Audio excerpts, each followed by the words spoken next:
একটি ছোট গ্রামে থাকত একটি শান্ত ও দয়ালু হাতি। তার নাম ছিল বিনোদিনী। গ্রামের সবাই তাকে খুব ভালোবাসত। ছোট ছোট বাচ্চারা তার সাথে খেলত, আর বিনোদিনীও তাদের খুব ভালোবাসত। প্রতিদিন সকালে বিনোদিনী নদীতে গিয়ে স্নান করত। তারপর গ্রাম ঘুরে বেড়াত।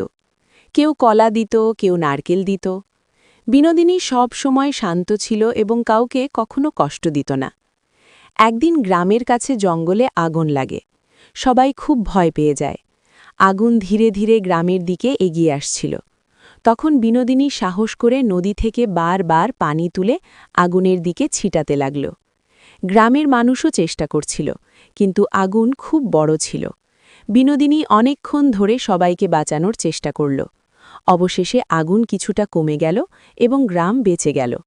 কিন্তু এত কষ্ট আর ধোঁয়ার কারণে বিনোদিনী খুব দুর্বল হয়ে পড়ল। পরের দিন সকালে সে আর উঠতে পারল না। গ্রামের সবাই দৌড়ে এলো। বাচ্চারা কাঁদতে লাগল। শেষ পর্যন্ত বিনোদিনী শান্তভাবে মারা গেল। পুরো গ্রাম খুব দুঃখ পেল। সবাই বলল, বিনোদিনী শুধু একটা হাতি ছিল না, সে ছিল আমাদের পরিবারের সদস্য।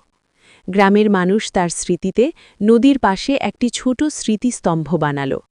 আজও গ্রামের মানুষ সেখানে ফুল দেয় এবং বাচ্চাদের বলে, এই হাতি নিজের জীবন দিয়ে আমাদের গ্রামকে বাঁচিয়েছিল।